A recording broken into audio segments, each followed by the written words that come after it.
It actually is kind of confusing, but so we'll jump into it. But welcome back to the stream. Welcome back to another video. Today, we're going to talk about the EV tax credit, the 7,500 tax credit, and how it is actually retroactive to buyers after a certain time frame. So unfortunately, no, it's not retroactive for anybody that bought in 2022. I apologize. It's not where this video is going. It's actually retroactive to people that bought from January 1st onwards. So what does that mean? But it's only retroactive if you fit into certain guidelines with certain prices. So we'll talk about a little bit more on the if you fit into that guideline and what this actually means. And if you have any questions on the EV tax credit, of course, you can drop it in the chat and we'll get to it as well.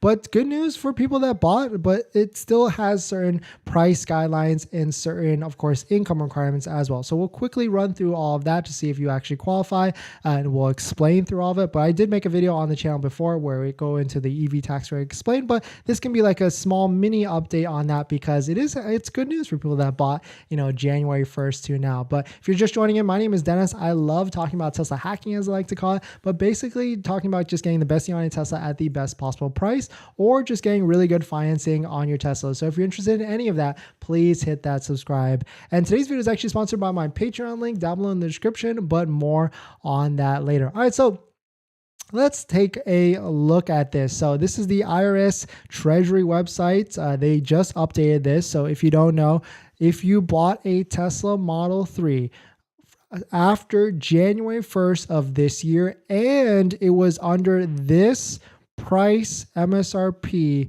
as a full price with options, base price, and everything. So there, you could have bought a Tesla Model 3 that could not have qualified.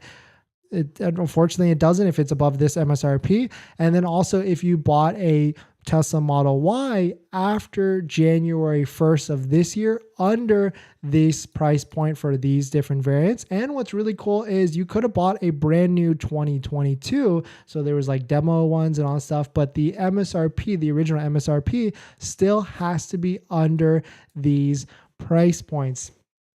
Yes, that could be very confusing because there's demo discounts that could get you like a $2,000 to $3,000 discount, and it could be under, but it's really just looking at the MSRP of it if it's under these price points. And jumping to the actual tax credit, how it's actually broken out is if you're a single owner, single earner, or a single person making under $150,000, then you qualify for the tax credit. If you're married, then you have to make under $300,000 as your modified adjusted gross income. If you don't know what that means, like I would probably recommend Googling that, but basically it's like deductions and a lot of stuff. So the easiest one to example is if you have like if you have like $160,000 as your modified as your income, your W-2 income, and you contribute to like a 401k of $21,000 or $20,000 max, that actually brings you under the adjusted income to like $140,000. So then you actually qualify. And the big thing with this is actually, as it states here,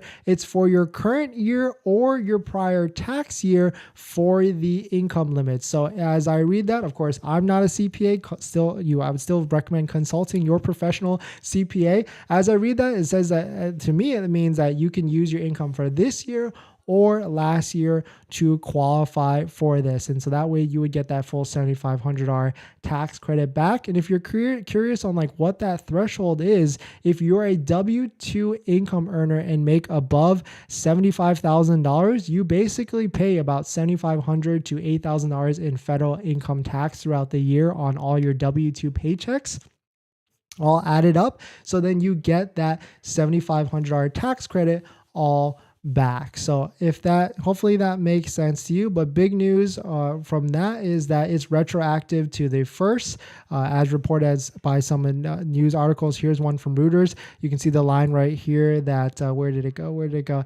It says the Treasury said that the revised definition will apply to EV purchases since January 1st. So if if the vehicle qualifies under that MSRP limit with options and all that stuff, and you yourself qualify as an individual, like under 150K or under 300K, and it's your first EV, you can't, right? Maybe you might be able to stack, but and if all that qualifies, and you have the liability that you pay above the, so basically anywhere from like 75,000 in W2 income to about 150 or 140, then you basically get the full $7,500 tax credit back. But big news is that it's retro all the way back to the first of this year. If you fit into all those guidelines, I know it's definitely very confusing for sure, but I'll leave up the chat if you have any sort of questions on that. But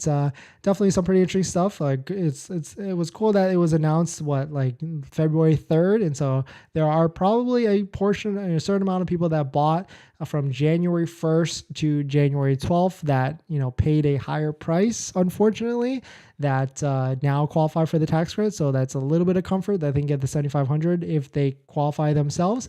And then of course, anybody that bought from January 13th all the way to the price decrease, which was the other day or other week, then you would also get that $7,500 tax credit. So it seems like people that were able to secure a Tesla Model Y long range for $52,990, that is the cheapest or lowest it will ever be. But some other vehicles like Model 3 long range at $50,000 minus $7,500 tax credit would be good.